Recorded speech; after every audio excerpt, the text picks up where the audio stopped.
Oh, okay. Hi guys, how you doing? Dr. YouTube Tucker here. Make sure you subscribe to Timothy Tucker. This is Donald Trump, guys. Check it out. We're in Trump's backyard, Times Square, to see if people here are winners or total losers. Who said it, Hillary or Trump? I believe in universal health care. Sounds like Hillary. Hillary. I'm wrong. It's probably. You are a total loser. You're not a winner. We've got two frontrunners in this race who are very different. You've got Trump, who's off the cuff, says whatever comes to his mind. You've got Hillary, who's very scripted. She worries about each word. And yet, the two candidates are actually pretty similar. I hate the concept of guns. Hillary. Hillary. You would be wrong. It was Donald Trump. Hillary. Hillary. Hillary. Hillary. Let's say Hillary. You'd be wrong. You're a total loser. Wow. Donald Trump. Jeez. Okay. Hillary or Trump? I hate the concept of guns. Hillary. Sounds like something she'd say, isn't it? Yeah, definitely. But it was Donald Trump. I'm surprised by that. It just seems like the economy does better under the Democrats than the Republicans. I'm gonna go with Hillary on this one. You are a total loser. Oh no. That was Donald Trump in 2004. Can you believe it? I can't. Wasn't he a Democrat in 2004? The Canadian health care plan helps Canadians live longer and healthier than Americans. I see Trump. I see a got that one trend. right. I see a trend. Hillary? Oh. All the answers are Trump. When I started this quiz, most people wrongly picked Hillary. But as the quiz went on, they started to figure out it was Trump who was saying all these things that sounded like Hillary. Some were confused by that. Others were concerned. Some people didn't even care. Donald Trump said that in 1999. Oh, that was a long time ago.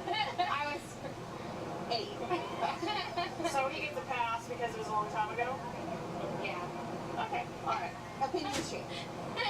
Does it concern you that Trump has had so many Democratic positions and still holds some today? No. So, does it matter that he's changed his mind on a lot of different things?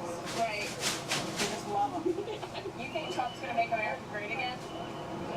He can try. I mean, it doesn't hurt. Yes. We'll see about that. See. Fingers crossed. John, we're going to make this thoughtful show great again. For more on our quiz, catch The Art of Trump, Friday at 9 p.m. Eastern on Fox Business. So you're on vacation, you realize a few SUVs were pulled up. The rumor has it that the Clintons were going to be vacationing with you and your brother-in-law. Well, not exactly with us, but at the same place. They were turned out to be staying in Bob Johnson's house, the BET billionaire who's a big Clinton supporter. And this was 10 years after Monica. We were wondering, is it going to be both Bill and Hillary? And there they were, holding hands, walking down the beach. So my brother-in-law invites them to lunch. Look at the synergy there.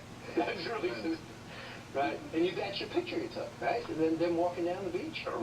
My relatives took these pictures, and he invited them to lunch, and he had actually helped Bill get elected because he helped form the DNC, which was going to, the Democratic Leadership Council, which was going to try to encourage Democrats not to be so crazy about economics. That helped Bill get elected, so they said yes, and they didn't know I was going to be there. Right. You sat next to Hillary Clinton and well for a while. And then what happened? We argued about regulation for half an hour, and then she just had enough of me. She literally turned around. She talked to the person on the other side and just froze me out. What does that tell you about her? Well, she's a charming person when she wants to be, but everything is about government must control this. Oh, no, we need government for this. The argument was about how people were having an opportunity to come to this Caribbean island because there were few rules, and they weren't slaves. They chose to live under poor conditions to get work, and that's how America got built, to allow people to make their own decisions. She clearly says, no, you got to have all these wage rules and housing regulation endlessly. And this is not news. What is it like to get the freeze out? I had to admire her for it. She didn't do anything overtly offensive, but I just felt like a pariah with her. And And next thing you know, they change seats. She's and you're evil. You're stuck with the former president of the United States. You have to talk to Bill the rest of the time. Listen to Bill. It's like he's a tape recorder. You press the button, he just talks, and he gets really close. He does. And then this is the president. Am I crouching his space? I moved away, and he comes, and this is what he does. He makes you feel like you're the only person he's talking to. I'm just checking about it. Tomorrow's Friday. It's gospel tomorrow. Tomorrow's Friday. That's true. What do you see? My show is on tomorrow. We watch it tomorrow at... I'm going to do my Hillary show a week from Friday. I have a different kind of show tomorrow. I'm going to keep it a secret. Wow. John Stossel, great to see you. Thanks. All right. And honestly, the reason is you couldn't do a news conference because they'll ask her about all the different things that she's done. They'll ask her about the FBI, saying she's a liar. They'll ask her about all of the emails that she deleted or erased or got rid of. 33,000 emails. That was Donald Trump earlier today slamming Hillary Clinton for refusing to hold press conferences in months. So how much longer can Clinton hide from the media?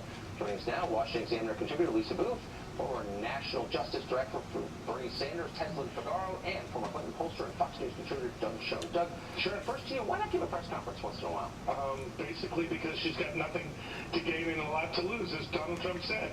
She's not going to hold any press conferences if she doesn't have to, and if I were advising her, which I'm not, I would tell her basically stick to long-form speeches and rallies as she did last night. I know, but I mean, Tesla, to you, I mean, there is another side to this, which is she's the nominee of one of the two major parties. She can't be expected to only to do things that are expedient for her.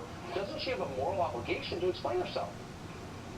Well, you know, I thought last night was just another episode, another fantasy football, if you will. The Democrats did the same thing in 2008 and 2012. And We don't care about you or what you're saying, girl. We want to know why she ain't talking. On how to win seats ballot down. Democrats have lost over 900 seats. Because she's a liar. Since this administration has been put in And office. she's no good. So although we enjoy Sheila E. playing the drums, we enjoy Lenny Kravitz, you know, doing his thing. At the end of the day, Democrats have to figure out a strategy on how to actually win. Huh. That might be nice. Lisa, what was the theme last night? What's the Hillary campaign about? Do you have any idea? I don't know, and that's the big problem here, Tucker. At some point, Hillary Clinton is going to have to figure out who she is and what she represents, because the problem for Hillary Clinton is she's trying to be everything to everyone. In the process, she stands for nothing. And I think that's the big problem here. She's really boxed herself in. She's trying to be one thing to the Bernie Sanders supporters, talking about climate change and free college tuition, and then she's also trying to appeal to more moderate and independent voters and trying to pick up some of those disaffected Republicans, but they're not going to buy it, but she's also trying to be this progressive Democrat. So who is Hillary Clinton? What does she stand for? Nobody knows, and that's the big problem for her. You know her, so let's just be totally honest. There was so much falseness last night, I thought, on that stage. You kind of know who Hillary is. She's a really tough person. She's been on a long time, taking a lot of heat, and she's withstood it, and I respect that. Why don't you just be that person? Instead of being a little cookie baker and bedtime story reader, why don't you say, I'm Hillary, I don't have a great sense of humor, I'm tough, I'll protect this country. Why don't you just say that? I'll tell you why. Yeah. Bernie Sanders had, what, about 45% of the primary vote.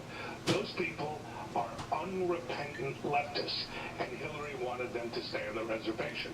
Hence, she had to moderate, indeed even move far to the left to keep them on board, and given the energy of the Democratic Party is not where I am, or truth be told, where I believe she really is, she was getting through the convention best way she could, and if she was all things to all people, for her, that's a victory. So, Tesla, did she fool you? I mean, you're a Bernie person. Did you look at her last night and say, you know, my misgivings before were just silly? I'm fully on board. She's convinced me that she's a humane, sensitive left-winger. No. Well, you know, I left in 2014. I'm an independent fiscal independent, if you will. I'm not a socialist. I'm a capitalist. I'm a business owner. So like your other guests were saying that everyone who are Bernie supporters are actually far to the left is not exactly true. I mean, it is a broad demographic of people who were interested in Bernie Sanders simply because he was an outsider. And now that Bernie Sanders has become an insider with the ultimate insider, there's a few of us who will be talking about him from the outside. So that is what makes this so complex Bernie, and very hard, a challenge. sold you guys out. You don't exactly know what group you're talking to. And so that's why 1 minute she's for college, free college, 1 minute she's against free college, 1 minute she's undecided. I'm gonna cut this short, guys. Make sure you subscribe. It's because she doesn't actually know who she